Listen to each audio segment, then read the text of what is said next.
अस्सलाम वालेकुम students, how you are doing well. जैसा कि आपको मालूम है कि हमारा एनालिसिस ऑफ फाइनेंशियल स्टेटमेंट के ऊपर लेक्चर चल रहा था और उसके पहले पार्ट के अंदर हमने 10 क्वेश्चंस डिस्कस किए थे और ये क्वेश्चंस मैं आपको दोबारा बताता चलूँ। ब्रिगम एंड हॉस्टन की फंडामेंटल्स ऑफ फाइनेंशियल मैनेजमेंट की बुक से हम क्वेश्चंस जो हैं डिस्कस कर रहे हैं। आज का जो सेकंड पार्ट है यानी कि जो पार्ट बी है, इसके अंदर हम मजीद 8 क्वेश्चंस की बात करेंगे और अपने इस लेक्चर का या इस सीरीज का इख्तिताम करेंगे। तो वीडियो पूरी देखने से पहले भी आप मेरे चैनल को सब्सक्राइब करें और इसको ज़्यादा से ज़्यादा शेयर करें। अगर इस वीडियो को आपने अच्छे तरीके से समझना है तो लाजमी तौर पर इसका पहला पार्ट भी आप देखें। तो स्टार्ट करते हैं। हमने 10th क्वेश्चन की बात की थी और उसके बाद 11th क्वेश्चन में आपको टेस्ट किया जा रहा है रिटर्न ऑन इक्विटी का क्वेश्चन। कह रहे हैं central city construction company which is just being form, जो कि अभी अभी बनी है, need 1 million of asset, 1 million asset की जरूरत है and it expect to have a basic earning power ratio of 20%। और वो एक्सपेक्ट क्या कर रहे हैं कि उनका BEP basic earning power ratio क्या होगा, 20% होगा, यानी कि एसेट से उनको कितना रिटर्न हासिल होगा। Central city will own no securities, उनके पास कोई सिक्योरिटीज नहीं है, so all of its income will be operating income, यानी कि जितनी भी इनकम होगी ऑपरेटिंग इनकम होगी, EBIT दूसरे अल्फाज में आप ऐसे कह लें। ठीक है जी। If it chooses to central city can finance up to 50% of its asset with debt which will have an 8% interest rate. कह रहे हैं कि अगर सेंट्रल सिटी जो है वो ये चॉइस करेंगे 50% वो जो है अपने एसेट बिजनेस के अंदर वो डेट से लेकर आए, इसका मतलब 50% इक्विटी होगा। तो उसके ऊपर मजीद क्या कि 8% का इंटरेस्ट रेट भी लगे, तो assuming a 40% federal state tax rate on all taxable income, ठीक है ना, और उसके अलावा 40% का फेडरल स्टेट टैक्स भी आप लगा लें। What is the difference between its expected ROE if central city finances with 50% debt versus its expected ROE if it finances entirely with the common stock. यानी कि वो आपसे ये जानना चाह रहे हैं कि कंपनी का ROE रिटर्न ऑन इक्विटी क्या होगा अगर वो 50% डेट से फाइनेंस करेंगे और 50% इक्विटी से करें, या फिर उनका ROE रिटर्न ऑन इक्विटी कितना होगा अगर वो तमाम के तमाम एसेट कॉमन स्टॉक से लेकर आ जाएं। तो इसका सॉल्यूशन किस तरीके से किया जाएगा। एसेट आपके पास 1 मिलियन के, basic earning power ratio 20%, debt ratio 50%, interest आपके पास कितना है 8% है, tax rate 40%, return on equity with 50% debt मालूम करना है, रिटर्न विद 100% इक्विटी आपने मालूम करके दिखानी है। तो अब आपके पास यहाँ पर आपने मालूम क्या करना है, यहाँ पर आपके पास एसेट है, ठीक है जी। जब एसेट है उसकी मदद से आप क्या निकालेंगे, बेसिक अर्निंग पावर रेशियो से EBIT निकालेंगे ताकि आपको पता लग सके कि आपने इंटरेस्ट उसमें से कितना माइनस करना है, फिर टैक्स कितना लगेगा EBT के ऊपर। तो आपने सबसे पहले काम क्या किया कि BEP का रेशियो लगाकर आपने 1 मिलियन एसेट को मल्टीप्लाई किया 20% से, तो 20% आपका EBIT कितना आ गया, $2 लाख का आ गया। जब $2 लाख का EBIT आ गया तो आपने क्या रखा, 2 केसेस रखे अपने सामने, ठीक है जी। जब आपने अपने सामने 2 केसेस रखे, एक 50% डेट का और एक 100% डेट का, तो यहाँ पर कंपैरिजन करवा दिया जाएगा कि किस का रिटर्न ऑन इक्विटी या किस केस में रिटर्न ऑन इक्विटी ज़्यादा थे। तो EBIT आपके पास तो $2 लाख का रहेगा, इंटरेस्ट आपके पास कितना था 40,000, ठीक है जी। अब ये 40,000 इंटरेस्ट किस तरीके से आया, 8%। जब आप डेट लेंगे तो इसका मतलब क्या हुआ कि आपके पास इंटरेस्ट तो आएगा ही आएगा, सही है जी। तो आपने क्या किया कि उसके ऊपर इंटरेस्ट लगा दिया। एसेट जो है वो 1 मिलियन के थे, ठीक है 50%। ये यहाँ पर मैंने पार्ट ए और पार्ट बी में आपको करके भी दिखाया हुआ है कि अगर एसेट 1 मिलियन के हैं, डेट 50% है, तो इसका मतलब क्या हुआ कि 5 लाख के आपका 5 लाख का आपका डेट होगा और 5 लाख की आपकी इक्विटी होगी। सही है जी। तो 5 लाख का 8% 5 8 जा 40,000 होता है, तो 40,000 इंटरेस्ट आप माइनस करवाएंगे। अर्निंग बिफोर टैक्स आपके पास 160 आ गई, टैक्स आपका 64,000 आ जाएगा, जो कि 40% होगा 160,000 का। माइनस करवाएंगे तो आपकी नेट इनकम पहले केस में कितनी आ गई, 50% आ गई। 100% इक्विटी वाले केस में देखें तो डेट है ही नहीं, तो इंटरेस्ट लगा नहीं, तो जो EBIT थी वो ही कि क्या हो गई, EBT हो गई। ठीक है, अब टैक्स जो है वो इस अर्निंग पे लगेगा, यानी कि 40% 2 लाख का, तो ये कितना हो गया 2 4 8 80,000 माइनस किया तो 1,20,000 आपके पास नेट इनकम यहाँ पर आ गई। जब नेट इनकम दोनों केसेस में आ गई तो आप दोनों का ROE निकाल लें, रिटर्न ऑन इक्विटी निकाल लें। और इक्विटी आपके पास कितनी है, पहले केस के अंदर 50% डेट था, तो 50% इसका मतलब क्या हुआ, इक्विटी हुई। तो 50% इक्विटी का मतलब क्या हुआ कि आपके पास 1 मिलियन में से 5 लाख की इक्विटी है और नेट इनकम जो आई है वो कितनी है, 96,000 है। डिवाइड किया, मल्टीप्लाई 100 किया, तो आपके पास रिटर्न ऑन इक्विटी कितना आया, 19.2%। और अगर रिटर्न ऑन इक्विटी निकालें आप किस केस में, 100% इक्विटी में, डेट आपने नहीं लिया हुआ, नेट इनकम आपकी 120 आई थी, इक्विटी 100% यानी कि 1 मिलियन के जो एसेट हैं वो इक्विटी से ही लाए गए हैं। जब आपने डिवाइड करवाया, मल्टीप्लाई बाय 100 किया, तो आपका 12% क्या आया, रिटर्न ऑन इक्विटी आ गया। तो जो डिफरेंस है रिटर्न ऑन इक्विटी में 19.2 minus 12 is equal to 7.2%।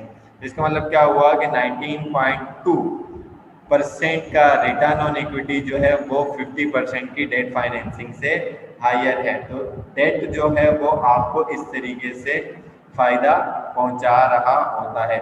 I hope कि आपको ये क्वेश्चन आसानी से समझ में आ गया होगा। अब चलते हैं नेक्स्ट क्वेश्चन की तरफ। इस क्वेश्चन के अंदर जो 3.14 है, 3.12 और 3.13 हमने इसलिए स्किप कर दिया क्योंकि 3.12 में थ्योरी वाला क्वेश्चन है। हम यहाँ पर अपने लेक्चर्स के अंदर सिर्फ और सिर्फ क्या डिस्कस करेंगे, कंप्यूटेशनल सवाल डिस्कस करेंगे। और जो 3.13 है वो एक केस स्टडी टाइप क्वेश्चन है, तो उसके ऊपर मैं अलग से लेक्चर रिकॉर्ड करूँगा।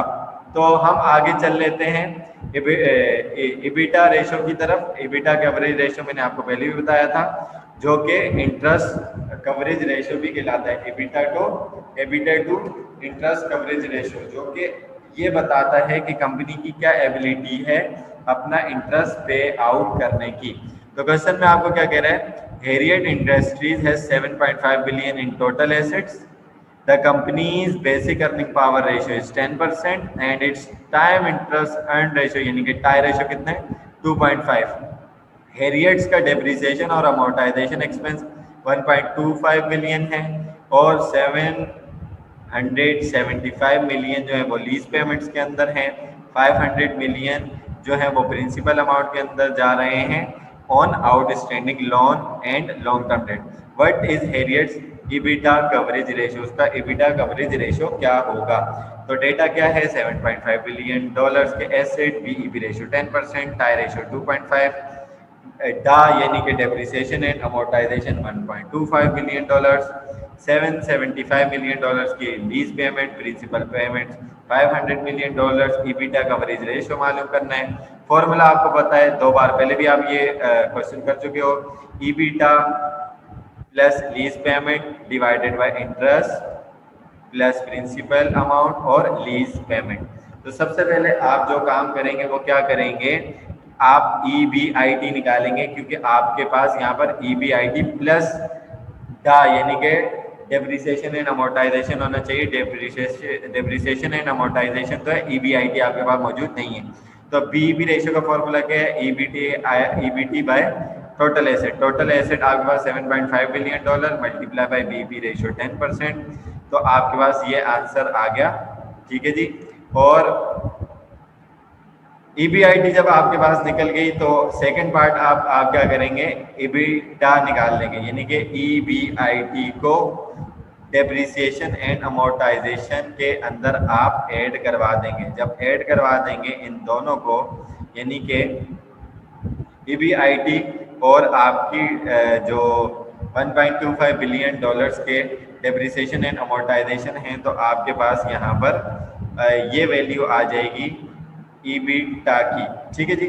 थर्ड पार्ट के अंदर आप क्या करेंगे कि टाई रेशो की मदद से इंटरेस्ट निकालेंगे, क्योंकि इस फॉर्मूले के अंदर आपको इंटरेस्ट की ज़रूरत है, तो आपके पास इंटरेस्ट नहीं है। टाई रेशो आपके पास 2.5 था, EBIT आप निकाल चुके हैं, आप इसको यहाँ लेकर आएंगे, इंटरेस्ट को वहाँ ले जाएंगे, डिवाइड होगा तो आपके पास इंटरेस्ट इतना आ गया। ठीक है जी। चौथे पार्ट के अंदर आपके पास सारी चीज़ें आ गई, आप वैल्यू को पुट कर दें। आपके पास EBITDA था, कैलकुलेट किया था, आपने यहाँ पर रख दिया। 775 मिलियन के आपके पास जो थी वो लीज पेमेंट्स थी, और उसके बाद आपने इंटरेस्ट, प्रिंसिपल पेमेंट और दोबारा से लीज पेमेंट आपने जब ऐड करवाई और ऊपर वाली वैल्यूज को आपस में ऐड करवा कर और नीचे वाली वैल्यूज को ऐड करवा कर डिवाइड करवाया, तो आपके पास EBITDA कवरेज रेशियो कितना आ गया? 1.76 टाइम्स आ गया। तो आई होप कि ये आपको समझ में आ गया होगा अगर आपने पहला पार्ट इसके अंदर देखा है तो। नेक्स्ट क्वेश्चन की तरफ चलते हैं। नेक्स्ट क्वेश्चन के अंदर आपके पास जो हेडिंग नजर आ रही है वो टाई रेशियो की है, यानी कि टाइम इंटरेस्ट रेशियो आपको टेस्ट करेंगे। AEI Incorporated has 5 billion in asset. Its tax rate is 40%, 40% का टैक्स लगेगा। कंपनी का बेसिक अर्निंग पावर रेशियो कितना है? 10% है। And it's return on asset, asset पर रिटर्न 5% मिल रहा है। What is AI's time interest and tie ratio? AI incorporated का टाई रेशो क्या होगा? एसेट इनके पास कितने हैं? एसेट इनके पास 5 बिलियन डॉलर्स के हैं, 40% tax rate, BEP ratio 10%, return on asset 5%। Tie ratio हम मालूम कर लेते हैं। टाई रेशो का फॉर्मूला आपके पास क्या होता है? टाई रेशो का फॉर्मूला होता है EBIT बाय इंटरेस्ट। अब यहाँ पर ना आपके पास EBIT है और ना ही आपके पास इंटरेस्ट है। ठीक है जी। तो आप सबसे पहले बीईपी रेशियो को यूज करते हुए EBIT निकालेंगे, क्योंकि बीईपी रेशियो आपके पास मौजूद है और टोटल एसेट भी मौजूद है 5 बिलियन के। जब आप इसको यहाँ से 5 बिलियन का 10% निकालेंगे तो आपके पास EBIT कितना आ जाएगा? 0.5 बिलियन डॉलर्स आ जाएगा। ठीक है जी। अच्छा, उसके बाद सेकेंड काम आप क्या करेंगे कि नेट इनकम निकालेंगे। क्यों? क्योंकि आप इंटरेस्ट डायरेक्टली निकाल नहीं सकते। इंटरेस्ट आपका लगता है डेट पर, और डेट आपके पास मौजूद नहीं है। ठीक है जी। तो नेट इनकम जब आप यहाँ पर निकालेंगे, रिटर्न ऑन एसेट आपके पास 5% है, नेट इनकम आपके पास मौजूद नहीं थी। टोटल एसेट जो है वो कितना है? 5 बिलियन है। 5 बिलियन का आपने 5% निकाला तो 0.25 आपके पास क्या आ गया? नेट इनकम आ गया। अब आप छोटी सी एक इनकम स्टेटमेंट बना लें। EBIT 0.5 बिलियन डॉलर निकाला था वो रख दें, और नेट इनकम जो था वो 0.25 बिलियन डॉलर था वो आप रख दें। अब आपको चाहिए टैक्स। ठीक है जी। अब टैक्स किस पे लगेगा? वो तो EBT पे लगेगा। EBT मालूम नहीं, तो ये तरीका मैं आपको पहले भी बता चुका हूँ कि नेट इनकम को आप डिवाइड करवा देंगे इससे, टोटल जो 100% वैल्यू होती है उसमें से, यानी कि टैक्स का जो रेट है उसको आप माइनस करवा दें। 1 में से 0.4 माइनस करवाया तो 0.6 आ गया, उसको डिवाइड किया 0.25 डॉलर से, तो आपके पास क्या आ गया? 0.42 बिलियन डॉलर्स की EBT आ गया, यानी कि अर्निंग बिफोर टैक्स आ गया। ओके। अब इसका मतलब क्या है कि आपके पास नेट इनकम की वैल्यू मौजूद है, EBIT मौजूद है और EBT भी आपने फाइंड आउट कर ली। तो आप EBIT और EBT का डिफरेंस जो है उससे इंटरेस्ट कैलकुलेट कर सकते हैं। 0.5 में से 0.42 माइनस किया तो 0.08 आ गया। इंटरेस्ट आपका यहाँ पर फाइंड आउट हो गया, और टैक्स भी आप मालूम कर सकते हैं EBT और नेट इनकम के डिफरेंस से। तो 0.42 में से आपने 0.25 माइनस किया तो आपके पास टैक्स भी 0.17 बिलियन डॉलर्स का आ गया। तो EBIT आपके पास मौजूद थी। टाई रेशो के लिए 0.5 बिलियन डॉलर आपने रखी। इंटरेस्ट आपने यहाँ से फाइंड किया और यहाँ पर लाकर पुट कर दिया, डिवाइड करवाया आपने 0.5 बिलियन डॉलर को 0.08 बिलियन डॉलर से, तो टाई रेशो आपके पास कितना आ गया? 6.25 टाइम्स आ गया, यानी कि 6.25 टाइम्स की एबिलिटी है कंपनी के पास अपना इंटरेस्ट जो है वो पे आउट करने की। उसके बाद जो नेक्स्ट क्वेश्चन है उसके अंदर आपके पास market book and share price के हवाले से क्वेश्चन पूछा हुआ है। तो कह रहे हैं कि you are given the following information, आपके पास कुछ इंफॉर्मेशन है। Shareholder equity 3.75 billion dollars है, प्राइस अर्निंग रेशियो 3.5 है, कॉमन शेयर्स आउटस्टैंडिंग जो है वो 50 मिलियन है, मार्केट बुक रेशियो जो है वो 1.9 है। कैलकुलेट क्या करना है, market price of a share of the companies common stock, company के कॉमन स्टॉक की जो मार्केट प्राइस है ना वो कैलकुलेट करनी है। तो डेटा आपके पास क्या है, shareholder equity 3.75 billion dollar, अब पीई रेशियो आपके पास 3.5, shares outstanding 50 million, market book ratio 1.9 और मार्केट प्राइस शेयर कितना है आपको मालूम करना है। ठीक है जी। तो सबसे पहले आपको मार्केट बुक रेशियो मालूम करने के लिए या मार्केट प्राइस पर शेयर मालूम करने के लिए क्या चाहिए, बुक वैल्यू पर शेयर चाहिए। बुक वैल्यू पर शेयर भी आपको मालूम नहीं है, बुक वैल्यू पर शेयर भी आपको मालूम नहीं है, तो उसको मालूम करने के लिए आप क्या करेंगे, शेयर होल्डर इक्विटी जो गिवन है उसके साथ नंबर ऑफ आउटस्टैंडिंग शेयर्स को डिवाइड कर देंगे। तो share holder equity 3.75 billion dollars को आप डिवाइड करवा देंगे 50 मिलियन आउटस्टैंडिंग शेयर से, तो आपके पास बुक वैल्यू पर शेयर कितनी आ जाएगी, $75 आ जाएगी। तो जब आपके पास बुक वैल्यू पर शेयर आ गई तब आप इजीली मार्केट बुक रेशियो का फॉर्मूला लगाकर मार्केट प्राइस पर शेयर भी फाइंड आउट कर सकते हैं। मार्केट बुक रेशियो का फॉर्मूला क्या है, मार्केट प्राइस पर share divided by book value पर शेयर। मार्केट बुक रेशियो आपके पास 1.9 गिवन था, मार्केट प्राइस पर शेयर निकालनी थी, बुक वैल्यू पर शेयर अभी आप फाइंड आउट ऊपर करके आए हैं, वो रख देंगे, डिवाइड करवाएंगे, हो नहीं सकता वहां ले जाएंगे, मल्टीप्लाई हो जाएगा 1.9 से, तो आपका मार्केट प्राइस कितनी आ जाएगी, $142.5। ठीक है जी, यानी कि आपका जो $75 का शेयर है उसकी मार्केट के अंदर वैल्यू क्या चल रही है, $142.5 की वैल्यू चल रही है। इसके बाद जो नेक्स्ट क्वेश्चन है वो नेक्स्ट क्वेश्चन क्या कह रहा है आपको, वो नेक्स्ट क्वेश्चन डीएसओ यानी कि डेज सेल्स आउटस्टैंडिंग और अकाउंट रिसीवेबल के हवाले से है। ठीक है जी। इस क्वेश्चन के अंदर आपको क्या बोला जा रहा है, इसके अंदर आपको कह रहे हैं कि Harrelson incorporation currently has 750,000 in account receivable, okay, it days sales outstanding, जितने दिन में ये अपने क्रेडिट सेल्स यानी कि जो अकाउंट रिसीवेबल हैं उनको कलेक्ट करेंगे वो कितने 55 डेज हैं। They want to reduce its DSO, ये अपने इन डेज को कम करना चाहते हैं 55 से to the industry average of, industry के एवरेज को के बराबर लाना चाहते हैं, यानी कि 35 डेज करना चाहते हैं। By pressuring more of its customer, अपने कस्टमर को ज्यादा प्रेशराइज करते हुए, टू पे देयर बिल्स ऑन टाइम, कि भाई हमारे बिल्स को टाइम पर पे करो। The company's CFO estimate that if this policy is adopted, the company's average sale will fall by 15%। Company के CFO ने बोला कि भाई ये पॉलिसी तो हम अपनाते हैं कि 55 डेज से 35 डेज पर अपने DSO को ले आए अपने कस्टमर को प्रेशराइज करते हुए, लेकिन इससे हमारा खतरा क्या है कि हमारी जो एवरेज सेल्स है वो 15% से डिक्रीज हो जाएगी।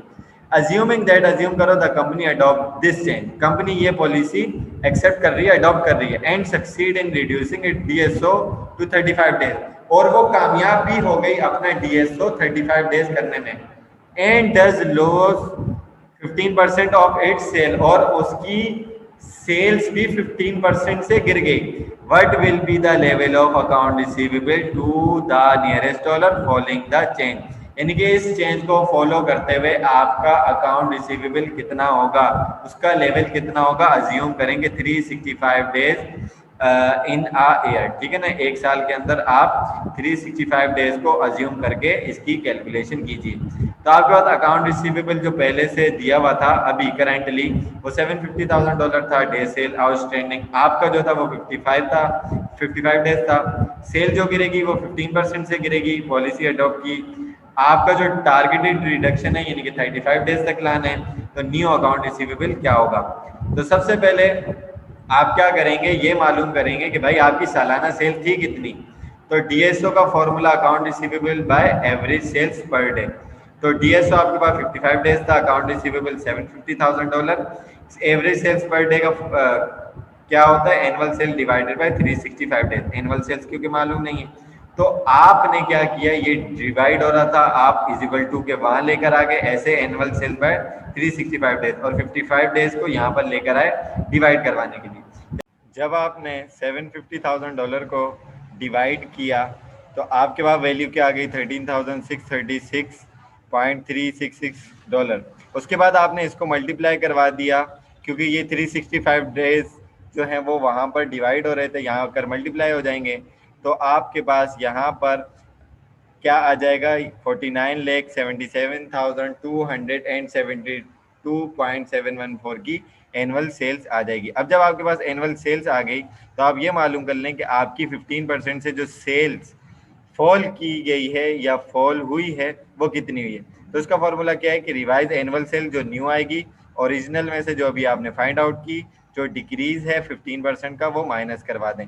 तो ओरिजिनल आपने लिखी, उसमें से माइनस करवाएंगे जो ओरिजिनल का 15% है, और वो जब आप माइनस करवाएंगे तो आपके पास यहाँ पर फाइनली रिजल्ट आ जाएगा 42,30,681.81.8069 आ जाएगा। तो जब आपके पास रिवाइज एनुअल सेल्स आ गई तो उसकी मदद से आप अपना नया लेवल ऑफ अकाउंट रिसीवेबल निकाल सकते हो।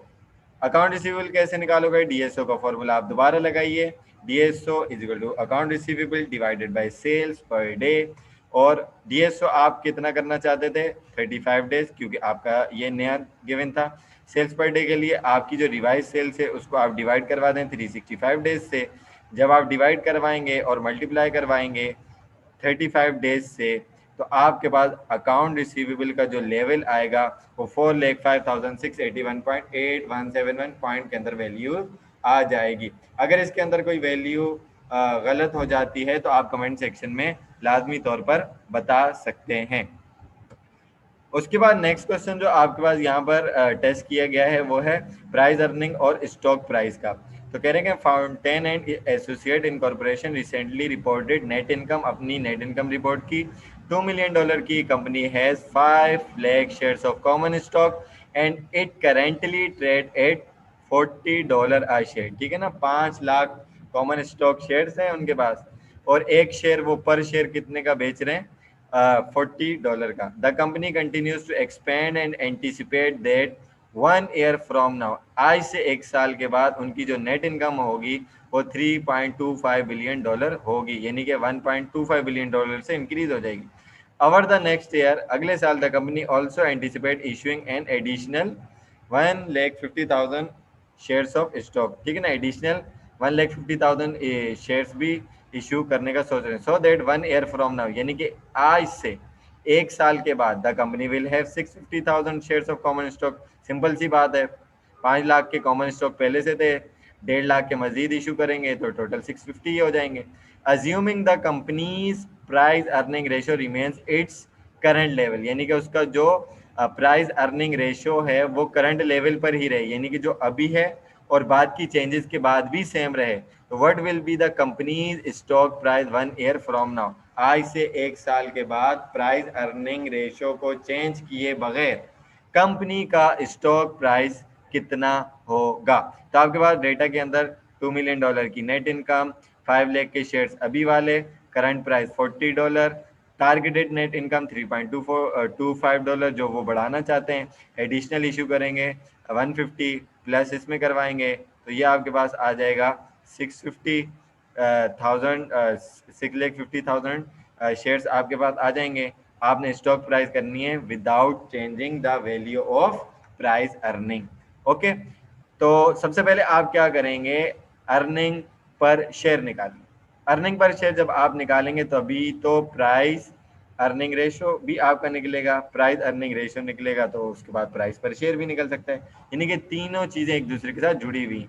तो जब आप EPS निकालते हैं तो आपके पास फॉर्मूला होता है नेट इनकम डिवाइडेड बाय 900 का मतलब होता है नंबर ऑफ आउटस्टैंडिंग शेयर या शेयर्स आउटस्टैंडिंग, यानी कि जितने भी आपके पास मौजूद हैं अभी। तो नेट इनकम आपके पास $2 मिलियन की थी, आपके पास अभी जो शेयर्स थे वो कितने थे, वो शेयर्स थे 5 लाख के, डिवाइड किया तो अर्निंग पर शेयर, एक शेयर के ऊपर कितनी अर्निंग हो रही है आपकी, $4 की हो रही है। इसी से अब आपने प्राइस अर्निंग रेशियो निकालना है। प्राइस अर्निंग रेशियो का मतलब क्या होता है, प्राइस पर share divided by EPS, earning per share. अभी आपके पास प्राइस पर शेयर कितनी थी, $40, ईपीएस निकाला $4, डिवाइड किया तो आपके पास आ गया 10, यानी कि आपका प्राइस अर्निंग रेशियो कितना है, 10 है। वो कह रहे हैं कि इसी को तो चेंज नहीं करना, और चेंज किए बगैर बताओ कि stock price of the share क्या होगी। तो आप क्या करेंगे, दोबारा से एक ईपीएस निकालेंगे, क्योंकि आपकी टारगेटेड नेट इनकम क्या है, वो इंक्रीज हो गई है। $2 मिलियन की बजाय आपके पास अब $3.25 मिलियन की होगी, और शेयर्स जो हैं वो 625 के हो जाएंगे, ठीक है ना। नंबर ऑफ शेयर्स बेसिकली जो हो जाएंगे वो 650 हो जाएंगे। यहाँ पर यही मिस्टेक है, जैसे अभी मैं पीछे बोल रहा था कि आपके पास जो है ये मिस्टेक हो सकती है कभी कभार टाइपिंग के अंदर। तो ये यहाँ पर 650 आ जाएगा, ठीक है जी। ये 5 है, और इसको ये 2 हटा दें, और एक 0 जो है वो एडिशनल लग जाएगा, क्योंकि 150 में 5 लाख आपके ऐड हो जाएंगे। जब आप इसको करेंगे तो यहाँ पर आपका अर्निंग पर शेयर जो है वो 5 नहीं आएगा, बल्कि इसकी बजाय जब आप इसको कैलकुलेट करेंगे तो ये आपको 5.2 का आंसर दे रहा होगा, ठीक है जी। तो इसको आप करेक्ट कर लीजिएगा। तो ईपीएस आपके पास 5.2 आ गया। प्राइस अर्निंग रेशियो आपने जब सेम रखना है तो उसी से आप प्राइस पर शेयर निकालेंगे। ईपीएस तो आपने 5.2 निकाल लिया, 5.2 यहाँ पर मैं लिख देता हूँ। प्राइस अर्निंग रेशियो 10 जो है वो सेम रहेगा, चेंज नहीं होगा। प्राइस पर शेयर आपने निकालनी है, तो 5.2 को जब आप मल्टीप्लाई करेंगे 10 से, तो आपके पास ये 50 वैल्यू नहीं आएगी, बल्कि ये वैल्यू आपके पास हो जाएगी 52। तो ये छोटी सी टाइपिंग मिस्टेक की वजह से आपकी ये कुछ वैल्यूज चेंज हो जाएंगी।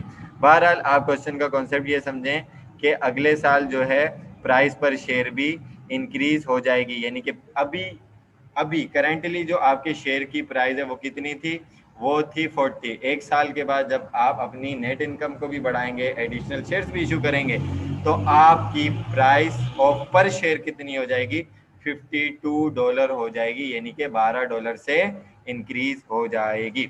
उसके बाद आप सेकंड लास्ट क्वेश्चन हम डिस्कस करने वाले हैं, जो कि डुपॉन्ट और नेट इनकम के कॉन्सेप्ट के ऊपर बेस करता है। क्या कह रहे हैं, Ebersole manufacturing company has $6 million in sales. Okay, ROE return on equity कितना है, 12% है, और उसके टोटल एसेट टर्नओवर कितने, 3.2। कंपनी इज 50% इक्विटी फाइनेंस, ठीक है ना, इक्विटी फाइनेंस है, यानी कि 50-50 फाइनेंसिंग हो रही है डेब्ट एंड इक्विटी की। What is the companies net income, company की नेट इनकम कितनी होगी। डेटा के अंदर आपके पास क्या मौजूद है, $6 मिलियन की sales, ROE return on equity 12%, total asset turnover 3.2, equity finance की भी 50% की नेट इनकम आपने मालूम करके दिखानी है, ठीक है जी। 50% फाइनेंसिंग है, तो सबसे पहले आप टोटल एसेट मालूम कर लें। टोटल एसेट किससे मालूम करेंगे, टोटल एसेट टर्नओवर से। टोटल एसेट टर्नओवर के फॉर्मूले को खोलते हैं, सेल्स बाय एसेट। सेल्स आपके पास मौजूद है 6 मिलियन की, टोटल एसेट टर्नओवर मौजूद है 3.2 का। आपने इसको यहाँ लाकर डिवाइड किया तो यहाँ पर आपके पास टोटल एसेट आ गए $18,75,000 के, ठीक है जी। एसेट आ गए, 50% आपने उसका निकाल लिया, 9,37,500 का आपका क्या आ गया, इक्विटी का पार्ट आ गया। तो अब इसी से आप क्या निकाल लेंगे, आरओई का फॉर्मूला लगाकर नेट इनकम लगा लेंगे, क्योंकि आपके पास इसके अलावा और कोई फॉर्मूला लग नहीं सकता। तो रिटर्न ऑन इक्विटी का फॉर्मूला क्या होता है, net income by equity. Equity आपने अभी फाइंड आउट की, इसको आप इक्विटी की जगह पुट कर देंगे, और आरओई आपके पास 12% गिवन था, और $9,37,500 का आप जब 12% निकालेंगे तो नेट इनकम आपके पास फाइंड आउट हो जाएगी $1,12,500, जो कि बहुत ही आसान किस्म का क्वेश्चन था। अब हमारे पास है इसका last question, basic earning power ratio के ऊपर ये टेस्ट किया गया है। क्वेश्चन में आपको कह रहा है डुअल मैन्युफैक्चरिंग वाले क्या कर रहे हैं जी, डुअल मैन्युफैक्चरिंग वाले recently reported the following information, कुछ इंफॉर्मेशन जो है वो रिपोर्ट कर रहे हैं। क्या इंफॉर्मेशन है, $6 लाख की net income, ROA return on asset 8%, interest expense $2,25,000, और कंपनी का टैक्स रेट कितना है 35% है। What is the company basic earning power, basic earning power क्या होगी, यानी कि अपने एसेट को कितना एफिशिएंट यूज करके वो अर्निंग कर रहे हैं। तो डेटा आपके पास ये मौजूद है, रिटर्न ऑन एसेट आपके पास है, इंटरेस्ट है और टैक्स है और बीईपी रेशो आपने मालूम करना है। बेसिक अर्निंग पावर रेशो मालूम करने के लिए आपके पास क्या होना चाहिए, ईबीआईटी मालूम होनी चाहिए और एसेट मालूम होने चाहिए, जो कि दोनों ही आपके पास मौजूद नहीं है। तो इसका मतलब क्या हुआ कि R O return on asset का जो फॉर्मूला है वो क्या है, net income by total asset. तो उसको यूज करते हुए आप टोटल एसेट फाइंड आउट कर सकते हैं, तो कर लेते हैं, net income by total asset. R O A return on asset कितने 8%, नेट इनकम आपके पास कितनी है 6 लाख है। जब इसको आप डिवाइड करेंगे 8% से तो आपके पास ये कितना आ जाएगा $7500 आ जाएगा, ठीक है, यानी कि $75 लाख आ जाएगा। एसेट आपके पास टोटल ये हो गया। उसके बाद जब आप ईबीआईटी मालूम करेंगे तो कैसे मालूम करेंगे, नेट इनकम आपके पास मौजूद है, टैक्स आपका किसके ऊपर लगेगा, ईबीटी के ऊपर लगेगा। तो सबसे पहले आप ईबीटी मालूम करेंगे। बार बार मैं आपको ये तरीका बता चुका हूँ पहले भी कि नेट इनकम को आप क्या करेंगे, डिवाइड करेंगे टोटल में से टैक्स का रेशो माइनस करवा कर, तो आपके पास 9,23,77 ये पॉइंट में आ रहा था तो मैंने इसको राउंड ऑफ कर दिया, ये वैल्यू आपके पास आ जाएगी। इसको आप माइनस करवाएंगे नेट इनकम से तो आपके पास यहाँ पर क्या आ सकता है, यहाँ पर टैक्स रेट भी आ सकता है, और या फिर आप इसको यहाँ से फाइंड आउट कर सकते हैं 35% लगा कर भी। जब आपके पास ये आ गया तो इसकी मदद से आप क्या कर सकते हैं, इंटरेस्ट को प्लस करके ईबीआईटी भी फाइंड आउट कर सकते हैं, क्योंकि ईबीआईटी आपके पास मौजूद नहीं था, ईबीटी आप मालूम कर चुके थे। इंटरेस्ट को आप रिवर्स ऑर्डर में लेकर जाएं, ऐड होगा तो आपके पास $11,48,077 की ईबीआईटी आ गई। ईबीआईटी मालूम हो गई एक चीज़, एसेट मालूम हो गया दूसरी चीज़, बीपी रेशो मालूम हो जाएगा। ईबीआईटी आपके पास यहाँ रखी, एसेट यहाँ रखे, डिवाइड करवा कर मल्टीप्लाई किया 100 से तो आपके पास वैल्यू आ गई 15.31% का बेसिक अर्निंग पावर रेशो आ गया। तो आई होप कि आपको ये सारे क्वेश्चन समझ में आए होंगे, इसमें जो भी मिस्टेक्स हुई हैं उसको आप करेक्ट कर लें अपने पास। इसके अलावा अगर आपको कोई चीज़ समझ में नहीं आती तो आप कमेंट सेक्शन में क्वेश्चन करके पूछ सकते हैं।